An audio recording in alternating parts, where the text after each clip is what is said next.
ஒவ்வொரு பிறந்த நாளைக்கும் மரியாதைக்குரிய மு.க.ஸ்டாலின் அவர்கள் பிரதர்னு குறிப்பிட்டு போடுவார். இந்த முறை அது இல்லை அப்படிங்கிறது அரசியல் கணக்காக கூட இருக்கலாம். ஏன்னு கேட்டால் இன்றைக்கு நிறைய 2 பேருக்கும் முரண்பாடு, துரோகம், வஞ்சம், ஏமாற்றம், இப்படி அவங்க ஒரு நீண்ட நாட்கள் பயணம் பண்ணாங்க 2 பேரும். காங்கிரஸ் என்கிற பேரியக்கமும் துரோகமும் ஒட்டி பிறந்த இரட்டை குழந்தைகள். காங்கிரஸுக்கு துரோகம்னா ஒரு நாணயத்தின் இரு பக்கம் மாதிரி, துரோகம் பிளஸ் துரோகம். அதனால காங்கிரஸ் தமிழ்நாட்டில் மட்டும் துரோகம் அல்ல. இன்றைக்கு எதிர்பாராத ஒரு புயல் வீசினது மாதிரி இந்த தாவேகா என்ற ஒரு கட்சி ஒரு மைனாரிட்டி கவர்மெண்ட் போல மக்கள்கிட்ட ஒரு வேற மாதிரி ஒரு இன்ஸ்டா புகழ் மாதிரி சமூக வலைத்தளங்களில் தவறான தகவல்களை பரப்பி ஒரு போலியான வெற்றியை பெற்றாங்க. இந்த ஒரு கஷ்டமான சூழ்நிலையில் இந்த திமுக கூட்டணி 15 வருஷமா தூக்கி பிடிச்ச காங்கிரஸ் இன்றைக்கு அதிகாரத்தை ருசி பார்க்கறதுக்காக இந்த மாதிரி தாவேகாட்ட போய் தஞ்சம் புகுந்து இன்றைக்கு பிழைப்புவாத காங்கிரஸா நடத்திக்கிட்டு இருக்காங்க.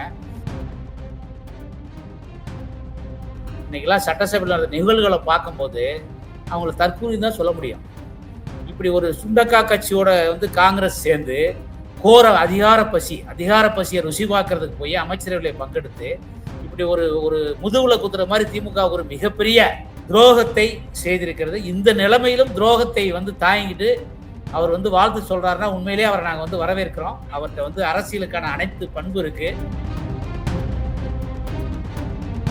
ஒரு பக்கம் தாவேக அரசு அதிமுக ஒரு மிகப்பெரிய துரோகம் பண்ணுது. அதிமுகவுடைய சட்டமன்ற உறுப்பினர்களை குதிரை பேர நடத்தி அவங்களுக்கு சோபாக்களை வீட்டுக்கு அனுப்பி சட்டமன்ற உறுப்பினர் பதவி ராஜினாமா செய்ய சொல்லி இன்றைக்கு ஒரு மிகப்பெரிய சர்ச்சை தமிழ்நாட்டில் போயிட்டு இருக்கு. ஒரு பக்கம் அதிமுக கட்சியை பிளவுபடுத்த முயற்சி பண்ணிட்டு இருக்கு தாவேகா.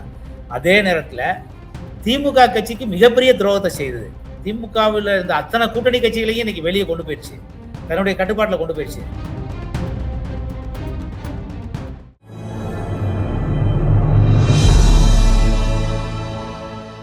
தமிழ் நியூஸ் நேரல் கண்முணக்கம். இன்றைய நேர்காணலில் நம்மோடு இருந்திருப்பவர் அஇஅதிமுகவினுடைய வழக்கறிஞர் பிரிவினுடைய மாநில துணை செயலாளர் மரியாதைக்குரிய திரு செந்தில்வேல் சார். சார் வணக்கம்.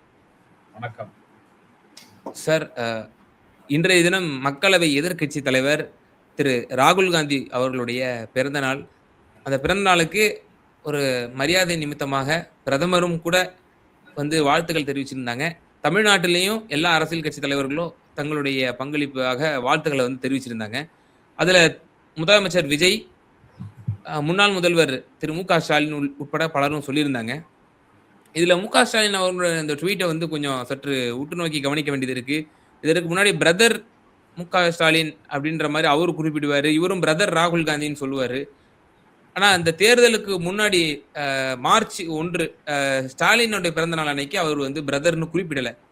அப்போவே ஒரு பெரிய ஒரு சர்ச்சையாக வெடித்தது. ஏன் அவர் பிரதர்னு இவர் குறிப்பிடலை அப்படின்னு சொல்லி அது ஒரு சர்ச்சையாச்சு. இப்போ இந்த முறையும் அவர் பிரதர்னு திரு ஸ்டாலின் அவர்கள் குறிப்பிடலை.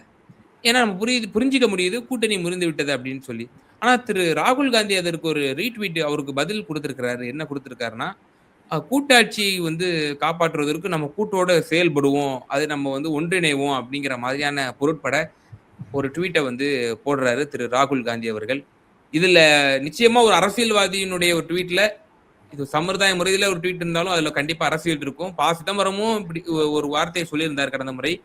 கலைஞர் கருணாநிதியினுடைய அந்த பிறந்த நாள் அன்று எங்களுடைய தேசிய தலைவர்கள் எல்லாம் வாழ்த்து தெரிவிச்சிருந்தாங்க. ராகுல் காந்தி வாழ்த்து தெரிவிச்சிருந்தாரு. நாங்க ஒரு தோழமை சக்தியா, நட்பு சக்தியா தான் திமுகவை அணுகிறோம், நாங்க பகை சக்தியெல்லாம் பார்க்கல அப்படின்னு சொல்லி சிதம்பரம் அவர்களும் கூறியிருந்தார் என்பது குறிப்பிடத்தக்கது. பிறந்தநாள் ஒரு அரசியல் கட்சியினுடைய, தேசிய கட்சியினுடைய முகமாக தலைவராக இருக்கக்கூடிய ராகுல் காந்தி அவர்களுக்கு பிறந்தநாள் வாழ்த்து தெரிவிப்பது என்பது ஒரு வழக்கமான நடைமுறை தான்.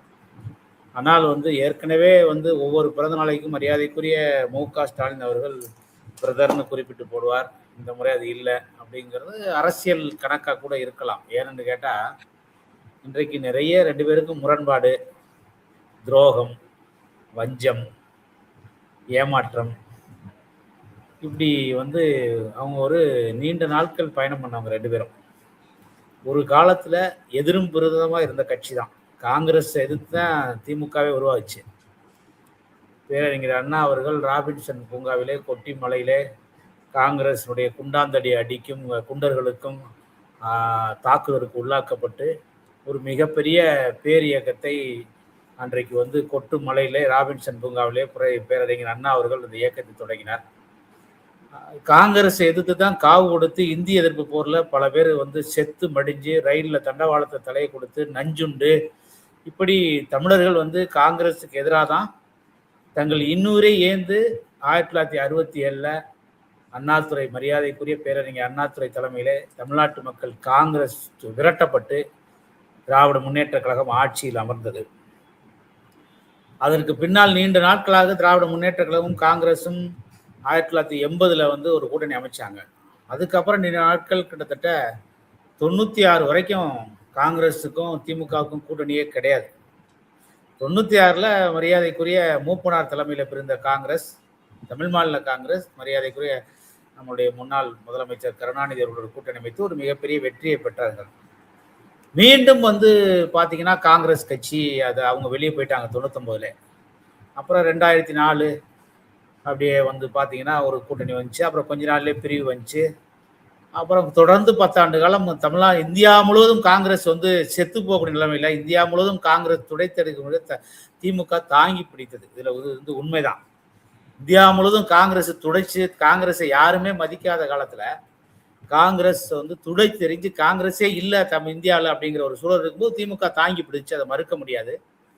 சென்ற பாராளுமன்ற தேர்தலும் கூட 2024 பாராளுமன்ற தேர்தலில் இந்தியாவில் அனைத்து கட்சி தலைவர்களும் மரியாதைக்குரிய ராகுல் காந்தியை வந்து பிரதமர் வேட்பாளர் அறிவிக்க தயங்கிய போது திமுக தான் காங்கிரஸினுடைய முகமாக இருக்கக்கூடிய ராகுல் காந்தி பிரதமர் வேட்பாளர்னு அறிவிக்கிறதுக்கு முன்மொழிஞ்சாங்க. அதனால வந்து இப்படி 2 பேரும் நகமும் சதையுமாக உற்ற தோழர்களாய் பயணம் பண்ணிட்டு இன்றைக்கு ஒரு பிறந்தநாள் வாழ்த்துக்கள் சொல்வதில் கூட அரசியல் இருக்குன்னு இன்னைக்கு சொல்ற அளவுக்கு நம்மளுடைய விவாதங்கள் போய்கிட்டு இருக்கு. அதனால காங்கிரஸ் என்கிற பேரியக்கமும் துரோகமும் ஒட்டி பிறந்த இரட்டை குழந்தைகள்.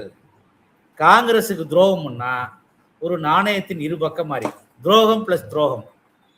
அதனால காங்கிரஸ் வந்து தமிழ்நாட்டில் மட்டும் துரோகம் இல்லை. நான் ஏன் அப்படி பேசுறேன்னு நீங்க நினைப்பீங்க. பீகார்ல மிகப்பெரிய செல்வாக்கு படைத்த வல்லமை மிக்க தலைவரா வலிமை மிக்க தலைவரா ஒரு காலத்துல கோலச்சு கட்டிருந்த லாலு பிரசாத் யாதவ் என் தனியானைக்கு வரைக்கும் ஒரு மிகப்பெரிய வெற்றியை பெற்றாரு. 3 முறை அவர் வந்து முதலமைச்சர், 15 ஆண்டுகளும் அசைக்க முடியாத சக்தியா இருந்தார். என்றைக்கு காங்கிரஸ் கட்சியோட ஒரு உறவு வைக்க ஆரம்பிச்சாரோ அவருடைய அரசியல் வாழ்க்கையிலே ஒரு பின்னோக்கியமான சூழ்நிலை, ஒரு பின்னடைவு அவருக்கு ஏற்பட்டது. தொடர்ந்து காங்கிரஸ் கட்சியோட ஒரு கூட்டணி வைத்து அங்கே உள்ளடி வேலை பாய்த்து அவர் வந்து வீழ்த்தப்பட்டார். சென்ற எலெக்ஷன் கூட சென்ற பீகார் சட்டமன்ற தேர்தலில் கூட பார்த்தீங்கன்னா கடைசி வரைக்கும் வந்து அந்த தேஜஸ்வ முதல்வர் வேட்பாளர் அறிவிக்கப்பட்டு சென்ற சட்டமன்ற தேர்தலில் மிக மார்ஜின் ஓட்டில் தான் 1% 1/2% ஓட்டில் தான் அவங்க வந்து வெற்றி வாய்ப்பை நழுவுனாங்க. கிட்டத்தட்ட 80-90க்கும் மேற்பட்ட சட்டமன்ற தொகுதியில் வந்து வெற்றி பெற்றிருந்தாங்க. ஆனால் பார்த்தீங்கன்னா அதே காங்கிரஸோடு மீண்டும் கூட்டணி வச்சு அந்த காங்கிரஸினுடைய ஒத்துழைப்பு சரியா இல்லாமல், களப்பணி சரியா இல்லாமல், அவங்களுடைய துரோக வேலையை பீகாரில் காமிச்சு பீகாரில் ராஷ்டிரிய ஜனதாதளத்துடைய அரசு வராமல் தோக்கடிச்சாங்க. இது உண்மை, ஒட்டுமொத்த இந்திய மக்களுக்கும் தெரியும். அதே மாதிரி தான் ஊபியிலையும் வந்து அகிலேஷ் யாதவோட ஒரு முறை சேர்ந்து காங்கிரஸ் வந்து அகிலேஷ் யாதவையும் பல முறை தோக்கடிச்சிருக்காங்க. அவர் வந்து ரொம்ப சுதாரித்து சென்ற முறை காங்கிரஸ் கட்சியோடு தள்ளி விலகி கிட்டத்தட்ட 50க்கும் மேற்பட்ட பாராளுமன்ற தேர்தலில் வெற்றி கொண்டார் காங்கிரஸினுடைய தயவு இல்லாமல். இப்படி தமிழ்நாடு அதே மாதிரி மகாராஷ்டிராவில் பார்த்தீங்கன்னா காங்கிரஸ் அங்கேயும் காங்கிரஸ் இதே நிலைமை தான். அதே மாதிரி வந்து தெலுங்கானாவில் ராஜசேகர ரெட்டி குடும்பத்தை வந்து ஒரு வழி பண்ணி இப்படி காங்கிரஸ் எங்கெங்கெல்லாம் வந்து ஆளுங்கட்சியாக இருந்தோ அங்கெங்கெல்லாம் வந்து அந்த குடும்பம் ஒவ்வொரு இதையும் துரோகம் பண்ற அரசியல் தான் பண்ணியிருக்கு. அதைத்தான் துரோக அரசியலை தமிழ்நாட்டிலையும் பண்ணியிருக்கு. ஏன் வந்து துரோக அரசியலை பண்ணிச்சு நான் மறுபடியும் சொல்றேன். 10-15 வருஷம் தூக்கி சென்ற திமுகவை ஒரு இக்கட்டான நிலைமையில இன்றைக்கு வந்து யாருமே களத்தை எதிர்பார்க்கல. எல்லாமே வந்து ஒன்று அதிமுக வரும், திமுக வரும், அனைத்து ஊடகங்களும் பாதிக்கும் மேற்பட்ட ஊடகங்கள் வந்து அதிமுக ஆட்சியில் வரும் என்றும் பாதிக்கும் மேற்பட்ட ஊடகங்கள் திமுக ஆட்சிக்கு வரும் என்று தான் வந்து ஊடகங்களும் பொதுமக்களும் கணிச்சாங்க. இன்றைக்கு எதிர்பாராத ஒரு புயல் வீசினது மாதிரி இந்த தாவேகா என்ற ஒரு கட்சி ஒரு மைனாரிட்டி கவர்மெண்ட் போல வந்து மக்கள்கிட்ட ஒரு வேற மாதிரி ஒரு இன்ஸ்டா புகழ் மாதிரி வந்து சமூக வலைத்தளங்களில் தவறான தகவல்களை பரப்பி ஒரு போலியான வெற்றியை பெற்றாங்க. இந்த ஒரு கஷ்டமான சூழ்நிலையில் இந்த திமுக கூட்டணி 15 வருஷமா தூக்கி பிடிச்ச காங்கிரஸ் இன்றைக்கு அதிகாரத்தை ருசி பார்க்கறதுக்காக அதிகார பசி 1967 வந்து அடித்து துவைத்து விரைத்தப்பட்ட காங்கிரஸ் தமிழ்நாட்டில் இந்த 2026 வரைக்கும் நுழையவே முடியல மந்திரி சபையில. அதிகார பசி கோரப்பசியில் இருந்த காங்கிரஸ் இன்றைக்கு ருசி பார்க்கறதுக்காக இந்த மாதிரி தாவேக்காட்ட போய் தஞ்சம் புகுந்து இன்றைக்கு பிழைப்புவாத காங்கிரஸா நடத்திக்கிட்டு இருக்காங்க. அதனால அவருடைய வாழ்த்துதல் என்பது இன்றைக்கு திராவிட இயக்கத்தினுடைய முகமாக. இப்ப அதிமுகவை பொறுத்தவரை நாங்கள் திமுகவை நாங்கள் எதிர்கட்சியாக தான் பார்ப்போம். அதே நேரத்தில் எங்களுக்கு அவங்களுக்கு ஒரு ஒற்றுமை உண்டு. பேரர் அண்ணா கொள்கை ரீதியா பேரர் அண்ணாவினுடைய பெயரை தாங்கிய கட்சி அனைத்து இந்திய அண்ணா திமுக. அண்ணா துவங்கிய கட்சியை நடத்துகின்றவர்கள் திராவிட முன்னேற்ற கழகத்தினர். 2 பேருக்கும் நாங்களும் சமூக நீதி பேசுவோம், அவங்களும் சமூக நீதி பேசுவாங்க. நாங்களும் சமநீதியை பேசுவோம், அவங்க நாங்களும் மனிதநேயத்தை பேசுவோம், அவங்களும். இப்படி கிட்டத்தட்ட 32 காலம் அதிமுக ஆட்சியில் இருந்திருக்கு. அதே மாதிரி திமுகவும் 20-25 ஆண்டுக்கு மேலே ஆட்சியில் இருந்திருக்கு 1967 இருந்து. இப்படி 2 பேரும் ஒரு 50, 55, 60 ஆண்டு காலம் வந்து திராவிட அரசியல் வந்து தமிழ்நாட்டில் கோலச்சிருக்கு. எத்தனையோ விஷயங்கள்ல இன்றைக்கு வட மாநிலங்களை கம்பேர் பண்ணும்போது தமிழ்நாடுங்கிறது ஒரு 50 வருஷ வளர்ச்சி நம்ம முன்னோக்கி போயிருக்கோம். இப்படிப்பட்ட ஒரு பேர் இயக்கங்கள் இங்கே அரசியல் செய்துட்டு இருக்கும்போது இப்படி ஒரு ஒரு ஒரு நேற்று வந்து சுண்டகா கட்சி மாதிரி வந்து இந்த மாதிரி தற்குறி இன்னும் அடிக்கடி சொல்லக்கூடாது, இருந்தாலும் சொல்ல வைக்கிறாங்க. இன்னைக்கெல்லாம் சட்டசபையில் நடந்த நிகழ்வுகளை பார்க்கும்போது அவங்கள தற்கூரி தான் சொல்ல முடியும். இப்படி ஒரு சுண்டக்கா கட்சியோட வந்து காங்கிரஸ் சேர்ந்து கோர அதிகார பசியை ருசி பார்க்கறதுக்கு போய் அமைச்சரவைகளை பங்கெடுத்து இப்படி ஒரு ஒரு முதுகுல குத்துற மாதிரி திமுக ஒரு மிகப்பெரிய துரோகத்தை செய்திருக்கிறது. இந்த நிலைமையிலும் துரோகத்தை வந்து தாங்கிட்டு அவர் வந்து வாழ்த்து சொல்றாருன்னா உண்மையிலேயே அவரை நாங்கள் வந்து வரவேற்கிறோம். அவர்கிட்ட வந்து அரசியலுக்கான அனைத்து பண்பு இருக்கு. அவர் வந்து என்னதான் இருந்தாலும் மறைந்த மரியாதைக்குரிய கருணாநிதியுடைய மகன் என்பதை நிரூபித்திருக்கிறார். இவ்வளவு பெரிய துரோகத்தை தாங்கி காங்கிரஸ் என்ற ஒரு மிகப்பெரிய துரோக கட்சியினுடைய செயல்களை எல்லாம் தாங்கி இன்றைக்கு பிறந்தநாள் வாழ்த்து தெரிவித்தாருன்னா அவருடைய அரசியல் பண்பாடு நாகரிகம் அப்படிதான் நாங்க பாக்குறோம். ஆனா சார், இப்போ அவருடைய ட்வீட்டு ஒரு கரிசன பார்வையோட ஒரு ட்வீட் போடுறாருல, ரொம்ப ஒரு இணக்கமான போக்கை கடைபிடிக்கணும், கூட்டாட்சி தத்துவத்தை நம்ம சேர்ந்து நம்ம வந்து காக்கணும் அப்படின்னு சொன்னதா இருக்கட்டும். இந்தியா கூட்டணியுடைய மீட்டிங் கடந்த வாரம் நடந்துச்சு, இதே நம்ம அதை பத்தி கூட நம்ம பேசியிருக்கோம். அந்த மீட்டிங்ல கூட ஒரு ஆடியோ ஒன்று லீக் ஆச்சு. அந்த ஆடியோவில் இந்த நாட்டினுடைய இறையாண்மை பாதுகாப்பதற்கும் இந்த நாட்டினுடைய ஒரு நல்லதுக்காகவும் திமுக நிச்சயம் நம்ம கூட வந்து பயணிப்பாங்க, அவங்க வந்து நம்ம கூட இணைந்து செயல்படுவாங்க அப்படிங்கிற மாதிரியான கருத்தை முன் வச்சிருந்தாரு. அந்த ஆடியோ சமூக வலைத்தளத்துல ரொம்ப வைரல் ஆச்சு, அது விவாத பொருளாகவும் ஆச்சு. அப்போ அந்த 22 எம்பிக்கள் நாடாளுமன்ற உறுப்பினர்கள் காங்கிரஸுக்கு ரொம்ப முக்கியத்துவம் வாய்ந்ததா இருக்கா? அப்படி இருக்கு அப்படின்னா ஏன் இந்த கூட்டணியை முறிச்சுட்டு போனாங்க? இந்த அமைச்சரவையை வச்சு இந்த 2 அமைச்சராலும் டெல்லியில அவங்களால ஒன்றும் பண்ண முடியாது. இது வந்து நேஷனல் பார்ட்டி காங்கிரஸ். அப்போ அந்த முன்பு எடுத்த டிசிஷன் தப்புன்னு இப்ப உணர்ற மாதிரி இருக்கா? அதாவதுங்க, கிராமத்தில் உள்ள பழமொழி சொல்லுவாங்க, தும்ப விட்டுட்டு மாட்டை வாழை பிடிச்ச கதை. நீங்க மாட்டினுடைய தும்ப பிடிச்சி மாட்டை கண்ட்ரோலுக்கு எடுத்து வராம அந்த தும்ப விட்டுட்டு வாழை பிடிச்சா மாட்டை வந்து அடக்க முடியுமா? முடியாது. அந்த கதையா இருக்கு. கண்கட்ட பிறகு சூரிய நமஸ்காரம் பண்ணி கண்ணை எப்படி நம்ம மறுபடியும் சரி பண்ண முடியும்? அந்த மாதிரி இன்றைக்கு காங்கிரஸ் என்ன பண்ணுதுன்னா, திமுக என்ற வந்து அண்ணா மரியாதைக்குரிய பேரறிஞர் அண்ணா ஆரம்பித்த கட்சியை அவங்களுக்கு எப்படிலாம் யூஸ் பண்ணணுமோ யூஸ் பண்ணிட்டு இன்றைக்கு தூக்கி போட்டுச்சு. இந்த சக்கையை பிழிஞ்சு போடுவாங்களா அந்த மாதிரி போட்டுட்டு இன்னைக்கு மீண்டும் வந்து வாங்க நம்ம கூட்டாட்சி தத்துவத்தை காப்பாற்றுவோம். நீ வந்து எலும்பு துண்டுக்கு ஆசைப்பட்ட காங்கிரஸ் கட்சி ஒரு சாதாரண அமைச்சர் பதவிக்கு மக்களுடைய ஓட்டு போட்ட மக்களுடைய காயம் முன்பே அந்த மக்களுடைய எண்ணங்களுக்கு விரோதமா செயல்களுக்கு விரோதமா போய் ஒரு மாற்று அணியை நீங்க தேர்ந்தெடுத்துட்டு மக்களுக்கு துரோகம் பண்ணிட்டு மீண்டும் திமுக வாங்க கூட்டாட்சி தத்துவத்தை காப்பாற்றணும் அப்படின்னா திமுக ஒண்ணுமே தெரியாத கட்சி கிடையாது. அதனால நேரமும் காலம் வரும்போது காங்கிரஸை கருவறுக்கிறதுக்கு திமுக காத்துக்கிட்டு தான் இருக்கும். அதனால இனியும் காங்கிரஸை நம்பி கூட்டாட்சி தத்துவம் என்ற பெயரிலே அந்த காங்கிரஸ் கூட்டணியிலே பயணம் பண்ண திமுக நினைச்சிச்சுன்னா திமுகவுக்கு ஒரு மிகப்பெரிய அரசியல் அழிவு இருக்கு. அந்த இயக்கத்தை காப்பாற்றவே முடியாது. ஆல்ரெடி பார்த்தீங்கன்னா ஒரு பக்கம் தாவேக்க அரசு அதிமுக ஒரு மிகப்பெரிய துரோகம் பண்ணுது. அதிமுகவுடைய சட்டமன்ற உறுப்பினர்களை குதிரை பேரை நடத்தி அவங்களுக்கு சோபாக்களை வீட்டுக்கு அனுப்பி சட்டமன்ற உறுப்பினர் பதவி ராஜினாமா செய்ய சொல்லி இன்றைக்கு ஒரு மிகப்பெரிய சர்ச்சை தமிழ்நாட்டில் போயிட்டு இருக்கு. ஒரு பக்கம் அதிமுக கட்சியை பிளவுபடுத்த முயற்சி பண்ணிட்டு இருக்கு தாவேகா. அதே நேரத்தில் திமுக கட்சிக்கு மிகப்பெரிய துரோகத்தை செய்தது. திமுகவில் இருந்த அத்தனை கூட்டணி கட்சிகளையும் இன்னைக்கு வெளியே கொண்டு போயிடுச்சு, தன்னுடைய கட்டுப்பாட்டில் கொண்டு போயிடுச்சு. அது காங்கிரஸாக இருக்கட்டும், கம்யூனிஸ்ட் கட்சிகளாக இருக்கட்டும், ஐயுஎம்எல்லாக இருக்கட்டும், விடுதலை சிறுத்தைகளாக இருக்கட்டும், ஒரு அணியில் முதலமைச்சர் வேட்பாளராக மு.க. ஸ்டாலின் அறிவிக்கப்பட்டு அவருக்கு தான் மக்கள் ஓட்டு போட்டாங்க. அப்படி ஓட்டு போட்ட மக்களுடைய எண்ணங்களுக்கு விரோதா அந்த அதிகார பசி, அதிகார ருசி பார்க்கறதுக்காக இந்த கட்சிகள்லாம், அது காங்கிரஸாக இருக்கட்டும், கம்யூனிஸ்டாக இருக்கட்டும், ஐயுஎம்எல்லாக இருக்கட்டும், விடுதலை சிறுத்தைகளாக இருக்கட்டும், அதிகார பசி கோரப்பசியை வந்து தீர்த்துக்கிறதுக்காக, அதிகார ருசி பார்க்கறதுக்கு இந்த ஒரு திமுக கூட்டணிக்கு துரோகம் பண்ணிட்டு, மக்களுடைய எண்ணங்களுக்கும் செயல்களுக்கும் துரோகம் பண்ணிட்டு இப்படி போற கட்சியோட மீண்டும் கூட்டாட்சி தத்துவம், நாட்டினுடைய இறையாண்மை இப்படிலாம் சொல்லி பொய் சொல்லி ஒரு கட்சி தலைமையை ஏமாத்த நினைச்சுன்னா திமுக வந்து மீண்டும் போகும் நினைக்கிறீங்க? கண்டிப்பா போகாது. ஆல்ரெடி இந்தியா கூட்டணிங்கிறது சில்லா வந்து இந்தியா முழுவதும் உடைந்திருக்கு. இன்னைக்கு உங்களுக்கு மேற்கு வங்காளத்தில் வந்து என்ன நிலைமைன்னு தெரியும். ஆல்ரெடி உங்களுக்கு அகிலேஷ் யாதவே அவர் பலமுறை சொல்லிட்டாரு, வந்து இந்தியா கூட்டணிங்கிறது இன்றைக்கு வந்து ஒரு காங்கிரஸை நம்பி இல்லை, காங்கிரஸ் இல்லாத ஒரு தலைமையை அமைச்சாதான் இந்தியா கூட்டணி வந்து சக்சஸ்ஃபுல்லா பண்ண முடியும் அப்படின்னு சொல்லிட்டாரு. அதையே தான் தேஜஸ்வி யாதவும் வலியுறுத்துறாரு, அதையே தான் உத்தரவு தாக்கரேவும் வலியுறுத்தாரு. காங்கிரஸை வந்து முழுமையா நம்பி அவங்களாம் இல்லை. அதனால காங்கிரஸ் இந்த இந்தியா கூட்டணிக்கு தலைமையா இருக்க வரைக்கும் இந்தியா கூட்டணி ஒரு வடிவம் பெறாது. இந்தியா கூட்டணியுடைய முழு வடிவம் பெற்று இந்தியா கூட்டணியுடைய ஆட்சியும் இந்தியாவில் வராது. அதனால இந்தியா கூட்டணியுடைய தலைமைக்கு காங்கிரஸ் அல்லாத ஒரு தலைவர், ஒரு யங்ஸ்டர், ஒரு அனைத்து சமூக மக்களும், சிறுபான்மை மக்கள், பட்டியலின மக்கள், பிற்படுத்தப்பட்ட மக்கள், இப்படி அனைத்து தரப்பு மக்களும் ஏற்றுக்கக்கூடிய ஒரு தலைவரா வந்து ஒரு இந்தியா கூட்டணி தலைவரானதான் இந்தியா கூட்டணியை மக்கள் ஏத்துக்குறாங்க. காங்கிரஸ் என்ற கரை சேராத கப்பல்ல தொடர்ந்து இந்தியா கூட்டணி கட்சியினுடைய தலைவர்கள் பயணம் செய்தால் அது மூழ்கும் கப்பலா தான் மாறும். அதனால அந்த மூழ்கும் கப்பல்ல கண்டிப்பா வந்து இனிமேல் மரியாதைக்குரிய தமிழ்நாட்டினுடைய திமுக தலைவர் மு.க. ஸ்டாலின் அவர்கள் கண்டிப்பா மூழ்கும் கப்பல பயணம் பண்ண மாட்டாரு.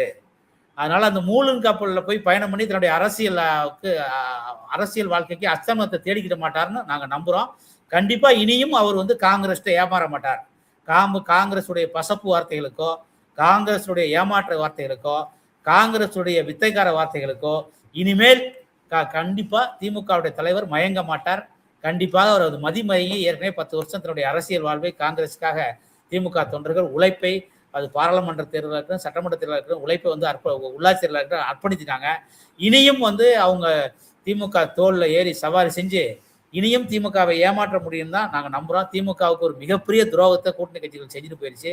அவர் நூலாகி ரொம்ப நொந்து போயிருக்காரு திமுக தலைவர். ஒரு பக்கம் அதிமுகவுடைய சட்டமன்ற உறுப்பினர்கள் போறாங்கன்னா, ஒரு பக்கம் திமுகவுடைய கூட்டணி கட்சியெல்லாம் கூட்டிட்டு போயிட்டாங்க. திமுகவுடைய 10% வாக்கு வங்கி இன்னைக்கு தாவேக அரசு காலி பண்ணிடுச்சு. அதனால அவர் மிக மனம் நொந்த நிலையில, இந்த வாழ்த்து என்பது ஒரு அரசியல் நாகரிகமா கிடையாதான் இருக்கும். கண்டிப்பா அவர் மீண்டும் கூட்டாட்சி தத்துவம், இறையாண்மை, நாட்டினுடைய பாதுகாப்பு, எல்லை வரை இப்படிலாம் வந்து சொல்லி மீண்டும் திமுக தலைவர்களை, திமுக தொண்டர்களை காங்கிரஸ் கட்சி ஏமாற்ற முடியாது அப்படின்னு நான் சொல்றேன். இதுல எனக்கு இறுதியான ஒரே ஒரு கேள்வி சார். இப்ப அடுத்த காங்கிரசனுடைய தேசிய தலைவரா சிதம்பரம் அவர்களும் அந்த ரேஸ்ல இருக்காரு அப்படிங்கிற தகவல் இருக்கு. சிதம்பரம் அதனாலதான் அதை உணர்ந்து இப்ப நாளைக்கு நம்ம தேசிய தலைவர் ஆயிட்டோம் அப்படின்னா, கார்கேவுக்கும் வயோதிகம் அடைஞ்சிருச்சு, அவரும் 85+, அவருக்கும் ஆக்டிவா அவரால் பாலிடிக்ஸ் பண்ண முடியாது இதுக்கப்புறம் அவரால். அதனால அந்த டாக்ஸ் ஒன்று இருக்கு. அப்போ நாளைக்கு அவர் நேஷனல் லீடர் ஆயிட்டாருன்னா நம்ம இந்திய அளவுல வந்து அப்போசிஷனை வந்து நம்ம யூனிட் பண்ணணும், அதுல திமுகவோட பங்களிப்பு வந்து நிச்சயமா நமக்கு தேவை அப்படின்னு சொல்லி அவர் உணர்றாரா? சிதம்பரத்தினுடைய அந்த பேச்சு இந்தியா கூட்டணியினுடைய மீட்டிங்ல தான் பங்கேறதுல திமுக அவங்க வெளியேறதாக எனக்கு செய்தி கிடைக்கலன்னு சிதம்பரம் சொல்றாரு அப்படின்னா, இவ்வளவு நடந்ததுக்கு பிறகும் சிதம்பரம் சொல்றாரு அப்படின்னா, அப்போ சிதம்பரம் அவர்கள் அந்த பொறுப்பை உணர்ந்து அவர் பேசுறாரு நம்ம எடுத்துக்கணுமா? மரியாதைக்குரிய சிதம்பரம் ஒரு வேட்டி கட்டிய பச்சை தமிழர். அவர் காங்கிரஸ் கமிட்டியினுடைய, இந்திய காங்கிரஸ் கமிட்டியுடைய தலைவரானா உண்மையிலே தமிழர்களா நாம் உண்மையிலே வரவேற்போம், அதில் மாற்றுக்கட்டெல்லாம் இல்லை.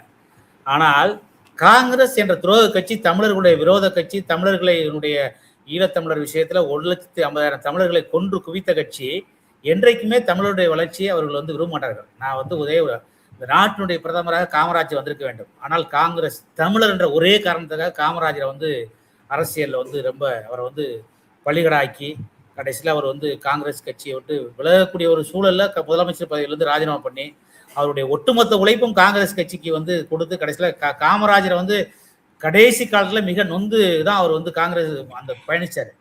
ஒரு பிரதமராகக்கூடிய எல்லா தகுதியும் ஒரு வேட்டி கட்டி தமிழுக்கு இருந்துச்சு. அதே மாதிரி மரியாதைக்குரிய மூப்பனார் வந்து ஒரு பிரதமராகக்கூடிய வாய்ப்பு வரும்போது காங்கிரஸ் கட்சி தான் தடுத்தது. ஒரு மிகப்பெரிய குற்றச்சாட்டை வைக்கிறேன். அவருக்கு ஒரு வாய்ப்பு வந்து தேவகவுடா பிரதமராகும் போது வேட்டி கட்டிய தமிழ்லாம் மூப்பனாருக்கு அந்த வாய்ப்பு வந்துச்சு. அப்பவும் காங்கிரஸ் கட்சி ஒரு தமிழர் பிரதமராகக்கூடாது என்பது கருவறுத்துச்சு. அதனால எப்பவுமே காங்கிரஸ் கட்சி அது வந்து வடக்கு வாழ்ந்த கட்சியா தான் இருக்கும். தெற்க வந்து அது தேய்ந்த கட்சி தான். இன்றைக்கு வேணுமானாலும் இன்னைக்கு வந்து சூழல் ரெண்டு பாஜகவும் காங்கிரஸ் ரெண்டும் ஒரே ஒரே இது குட்டையில உரிய மட்டைகள் தான். அவங்க எப்பவுமே வந்து தமிழர்களை வந்து பாரபட்சமா தான் பார்ப்பாங்க, ஒரு வித்தியாசமா தான் பார்ப்பாங்க. ஏன்னா தமிழர்கள் அறிவாளிகள், நம்மளுக்கு தொன்று தொட்டு வரலாறு இருக்கு. ஒரு 50 ஆண்டான வரலாறு நம்ம மொழிக்கு இருக்கு, நம்ம தேசத்துக்கு இருக்கு. தமிழ்நாடுங்கிறது ஒரு டிஃப்ரெண்டான ஸ்டேட்டு. இங்கேதான் வந்து அகழ்வாராய்ச்சி தொல்லியல் ஆராய்ச்சியில நாம தான் வந்து ஒரு 50,000 வருஷங்கள் வரலாறு இருக்கு. நம்ம மொழிக்கு வரலாறு இருக்கு. இந்தி மொழிக்கு வரலாறு கிடையாது, சமஸ்கிருதத்துக்கு வரலாறு கிடையாது. இதையெல்லாம் அவங்க வந்து யூகிச்சு பார்க்கும்போது இந்த தமிழர்களையும் தமிழ் மொழியையும் வந்து அழிக்கணுங்கிற கங்கணம் கட்டிட்டு தான் அலைவாங்க. ஏற்கனவே இந்த மொழிப்போர்ல உங்களுக்கு தெரியும், 1967 இருந்து 35 ஆரம்பிச்ச மொழிப்போர் எண்ணற்ற நம்மளுடைய இளைஞர்கள் வந்து அன்னைக்கு உயிர் புலி ஆனாங்க. அதுக்கு முழுக்க காரணம் காங்கிரஸ் கட்சி தான். என்னைக்குமே தமிழர்களை வஞ்சம் தீக்கிறதுல காங்கிரஸ். அதனால வந்து நீங்க அவ்வளவு ஈஸியாலாம் காங்கிரஸ் கமிட்டியுடைய தலைவராக வந்து சிதம்பரத்தை ஆக்க அவங்க வந்து முயற்சி பண்ண மாட்டாங்க. அதனால தமிழர்களும் காங்கிரஸ் இப்படித்தான் பிரித்துதான் பார்க்கணும். அப்படி ஒரு வேளை ஒரு தமிழர் வேட்டி கட்டி தமிழர் சிதம்பரத்தை ஆக்கினா நாம ஒரு தமிழர்னா கண்டிப்பா வரவேற்போம். அதனால காங்கிரஸ் அவ்வளவு அதனாலதான் அந்த பொறுப்புணர்வோட அவர் பேசுறாரா, டிஎம்கே நம்ம பகைக்க கூடாது, ராகுல் காந்தியும் அவருடைய சகாக்களும் மாணிக்கம் தாக்கூர், ஜோதிமணி ஆகியோர் வந்து இப்படி பிரவீன் சக்கரவர்த்தி இவங்களாம் தவறான ஒரு ரூட் எடுத்துட்டு போறாங்க, நம்ம அடுத்து நாளைக்கு தலைவரா சார்ஜ் எடுத்துட்டோம் அப்படின்னா நம்ம அரவணைக்க வேண்டியவர்களை அரவணைக்கணும் அப்படிங்கிற அந்த பேச்சினுடைய பக்குவம் வந்து வெளிப்படுதுன்னு நினைக்கிறீங்களா நான் கேட்டேன். சார் இப்பதான் ஒரு காங்கிரஸினுடைய துரோகத்தை ஒரு மாசத்துக்கு முன்னாடி தான் பார்த்தோம் தமிழ்நாட்டில். நீங்க மறுபடியும் அரவணைக்கிறாங்கன்னா என்ன வார்த்தை? இதுக்கு பேர் என்னன்னு கேட்கிறேன். அவங்க எப்படிங்க அரவணைப்பாங்க? மறுபடியும் துரோகம் செய்கிறது அரவணைப்பாங்க. எத்தனை நாளைக்கு நீங்க ஏமாத்தீங்க? கூட்டாட்சி, இறையாண்மை, பாதுகாப்பு, காங்கிரஸ் காட்சியில தேனும் பாலாரா ஒடிச்சு எத்தனை முறை வாய்ப்பு கொடுத்தாங்க மக்கள்? 1952 பொறுத்தல இருந்து நேருவில் ஆரம்பிச்சு கடைசியா வந்து மன்மோகன் சிங் வரை காங்கிரஸ் தானே அடிச்சு. இடையில கொஞ்சம் நாட்கள் வேற பிரதமர் இருந்தாங்க. அதனால காங்கிரஸ் கட்சி இந்த நாட்டுக்கே வந்து ஒரு மோசமான கட்சிங்க. இது திமுக வந்து இது வந்து உணர்ந்து வந்து அது மரியாதைக்குரிய வந்து கருணாநிதி வந்து மிக தெளிவா இருப்பார். காங்கிரஸ் எப்படி வந்து அவர் வந்து கரெக்டா மந்திரி பதவியில வாங்கிட்டு காங்கிரஸ் எப்படி யூஸ் பண்ணணும் அப்படிதான் பண்ணிட்டு இருந்தாரு. அதனால இவர் ஏமாந்தார். இவருடைய மரியாதைக்குரிய அரசியல் வித்தகர் கருணாநிதியுடைய மகன் என்ற மு.க. ஸ்டாலின் காங்கிரஸ்ல ஏமாந்தார். தொடர்ந்து வந்து தமிழ்நாட்டில் உங்க தோல்ல சவாரி ஏறி 10 MP 8 MP பிடிச்சி 20 MLA பிடிச்சி ஏமாந்துட்டாரு. அந்த ஏமாற்றத்துடைய வெளிப்பாடு தான் இன்னைக்கு வந்து அவர் வந்து பிரதர்னு சொன்ன ராகுல் காந்தி பிரதர்னு சொன்ன மரியாதைக்குரிய மு.க. ஸ்டாலின் இன்றைக்கு வந்து பிரதர்ங்கிற அவாய்ட் பண்ற அளவுக்கு இன்றைக்கு வந்து மன வேதனை வலி. என்ன பண்ண முடியும்? அதாவது காங்கிரஸ் ஒரு துரோக கட்சி இன்னைக்கு இல்லைங்க. 1952 சுதந்திர வரலாற்றிலும் தமிழர்களும் காங்கிரஸும் பிரிச்சு தான் பார்க்கணுங்க. ஒரு மிகப்பெரிய இனங்க தமிழினா, உலகத்துக்கே நம்ம நாகரிகத்தை கத்துக் கொடுத்தவங்க. அப்படிப்பட்ட இனத்தை வந்து ஈழத்துல கொன்று குவித்த கட்சிங்க காங்கிரஸ். 1.5 லட்சம் தமிழர்களை வந்து கொத்து குண்டுகளை போட்டு கொன்று குவிச்ச கட்சிங்க. அப்படிப்பட்ட கட்சி எப்படிங்க தமிழனை வளர்த்து விடும்? அதனால தமிழர்களை வந்து நீங்க அவ்வளவு ஈஸியாலாம் காமராஜை பழிவாங்க கட்சி, மூப்பனாரை பழிவாங்கிய கட்சி என்றைக்குமே வந்து தமிழர்களை வந்து அவங்க வந்து பாராமுகமா தான் பார்ப்பாங்க. அதனால நீங்க வந்து எந்த காலத்திலும் காங்கிரஸ் கட்சி தமிழ்நாட்டு மக்களுக்கும் தமிழர்களுக்கும் நன்மை செய்யாது. அதனால இந்த பசப்பு வார்த்தைகளை ப. சிதம்பரம் உடன் நம்ப வேண்டாம் அப்படின்னு நான் கேட்டுக்கிறேன். நிச்சயமா சார், பல்வேறு கேள்விகளுக்கு ரொம்ப விரிவா தெளிவா பதில் சொன்னீங்க. ரொம்ப நன்றி.